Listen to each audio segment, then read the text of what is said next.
Jake Tran is a well-respected business and economic YouTuber who posts high-value documentaries on corruption, greed, and unethical business practices. Over the course of 2 years, Jake Tran went from a small 26,000 subscriber channel to a huge 1.4 million sub channel, and as of recently, the reputation and status Jake built has come crumbling down, with many of his devoted fans losing all respect for him, as well as reputable creators publicly calling him out for his actions. Hi, I'm the Internet Anarchist. Thank you so much for 40,000 subscribers. In this video, we'll be analyzing the dark journey of Jake Tran and how he went from being a well-respected YouTuber to a shameless, greedy cash cow channel. But to fully understand the situation, we'll need to go back to where it all started. Jake Tran would spend his teen years watching tech YouTubers such as Marcus Brownlee and Linus Tech Tips. After spending so much time on the platform as a consumer, the idea of becoming a creator grew strong. Due to his newfound inspiration, on the 31st of January 2014, Jake would set in plans of action and create his YouTube channel. The goal of the channel was to become the quote Linus Tech Tips of Taekwondo on a hidden channel under the name Ironwood Productions, where he would teach his viewers martial arts. But after around 1 year without getting any traction, he'd give up the dream and focus on his academic achievements. From here, Jake went off to college studying computer science, where he would eventually drop out after scoring a $40 per hour web development job. It was also at this time that Jake read the book The Millionaire Fastlane by MJ DeMarco, a book about quitting a job and starting a business to take the fast route to $1 million.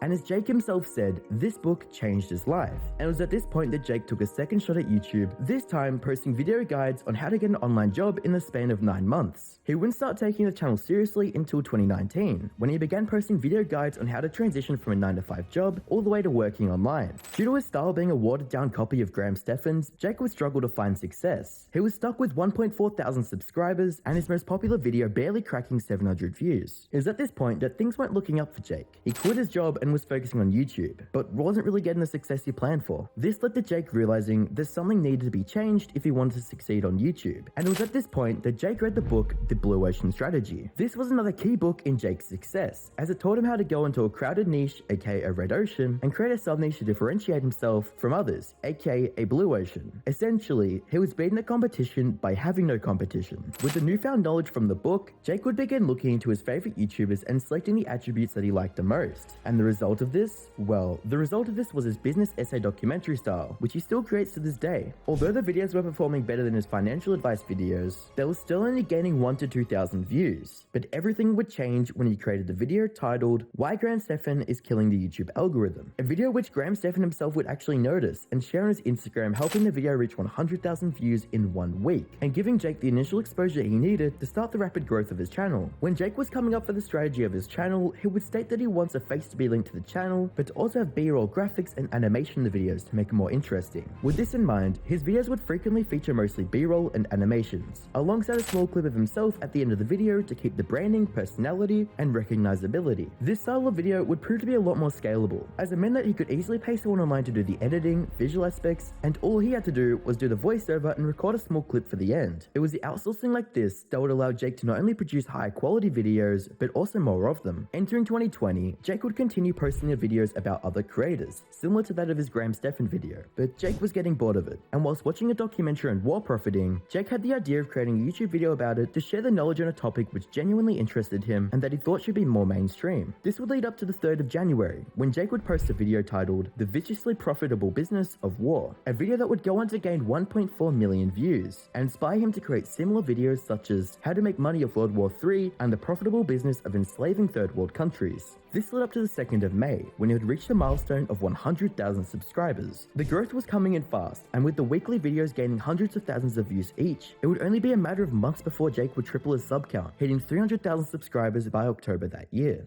Jake's videos were undeniably entertaining, and there was something about the topics that he talked about that felt like they shouldn't be allowed on YouTube, and that's because it wasn't. Many of Jake's videos were being demonetized or age restricted, a hurdle which Jake would overcome by specifically wording his videos in a way that would avoid YouTube's system, as well as releasing private content to channel members. It was also in 2020 that Jake Tran would post a community post where it stated he was hiring another editor for his channel. This was one of the early signs of Jake scaling up, and from here, he would double down on his content. With the views being steady, it wouldn't be long long before Jake would attract sponsorship deals. Usually when a creator starts getting sponsors, it's a really positive thing, and based on Jake's average 200,000 views per video, in June 2020, a sponsor for his video would net him around $5,000. Nothing to sneeze at considering he would post weekly and gain an estimated $2,500 ad revenue per video. Although the money was good, it was the drive for more of it that would eventually destroy the public image of his channel. Jake would end 2020 with a massive 350,000 subscribers, and even with the incredible year, he was showing no signs of slowing down. Jake would enter 2021 with a video titled Silicon Valley,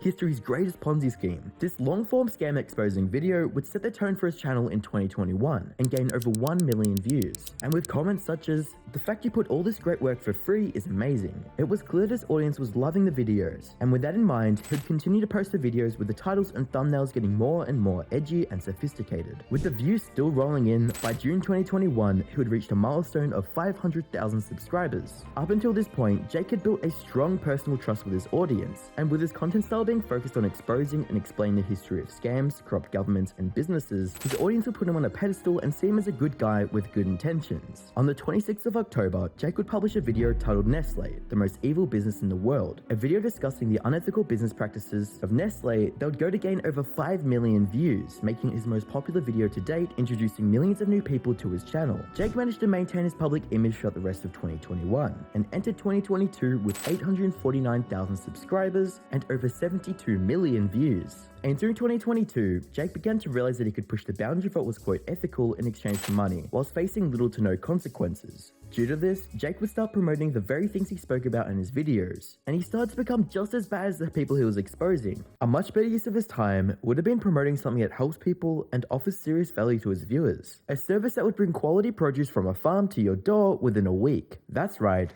I'm talking about the lovely people over at HelloFresh. I've been personally loving what HelloFresh has to offer. Today I cooked the Dijon beef burgers, which were absolutely delicious. Due to me needing to spend a lot of time on videos, I'm usually left in a rush to decide what to cook or eat, which generally results in me just grabbing the first thing I see out of the cupboard. But HelloFresh, they completely changed that. HelloFresh is perfect for everyone, as they offer meals for vegetarians as well as pescatarians. And if you don't like a certain type of food, don't worry. There's such a broad selection of foods you can try that I guarantee there's something you'll love.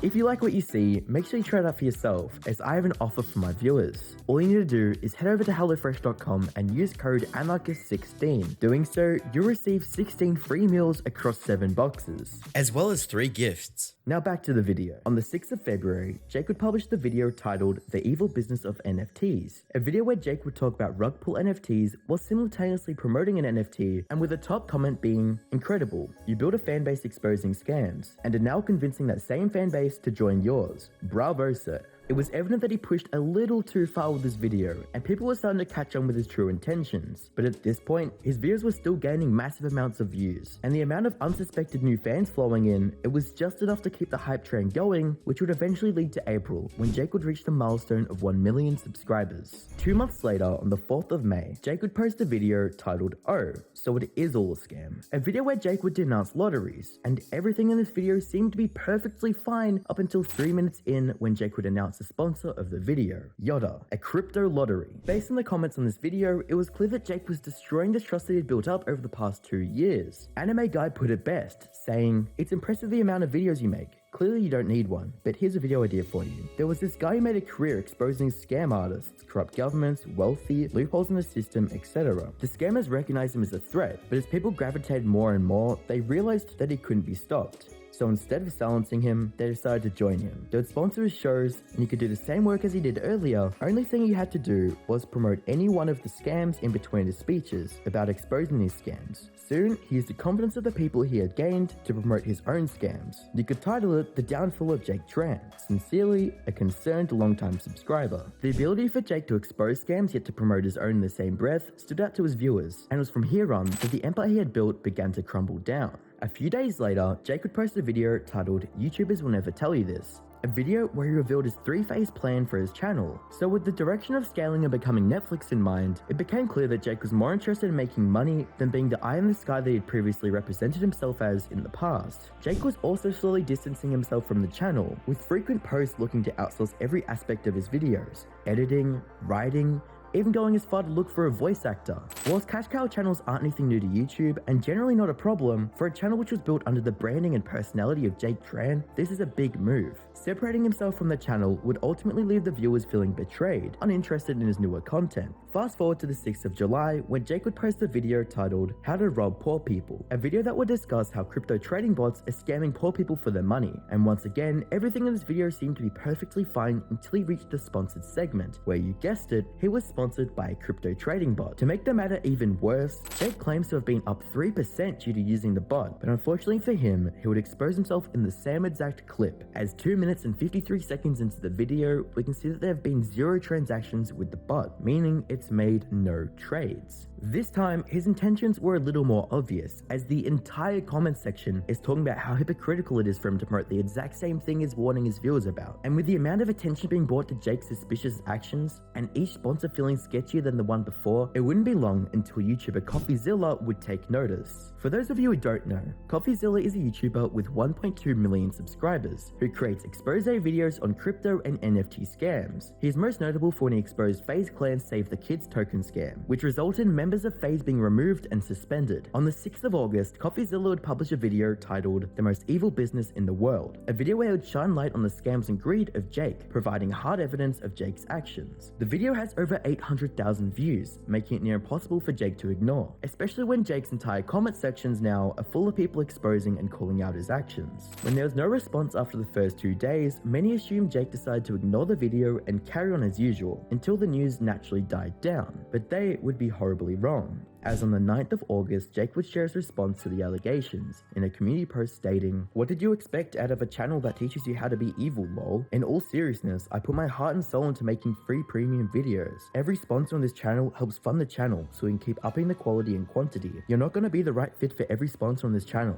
and that's okay. So if you don't like the sponsors, skip the ads, don't buy from them, or unsubscribe from the channel, and people who are the right fit to the sponsor, use them. But I generally love and appreciate all my sponsors because they allow me to do all this for you guys. And most importantly, I love all you more than you could ever realize. You've all changed my life in every way possible. Lots of cool stuff coming as usual. We're gonna push forward as usual. I apologize for nothing. Stay dangerous." It's safe to say this response only dug Jake a deeper hole, as the next day, CoffeeZilla would publish a second video reviewing the response. By now, not even Jake's hardcore fans wanted to support him, as his videos were completely made by other people, aside from the first 2 minutes of narrating he does at the start. I asked my viewers about their thoughts on this topic, and the comment from tech YouTuber Dammit Jeff stood out to me. The biggest issue with playing the villain is, if we're supposed to be okay with him milking a channel for profit over everything, why should we care about his videos instead all about milking companies for profit over everything? I guess the quote is true. You either die a hero or live long enough to see yourself become the villain.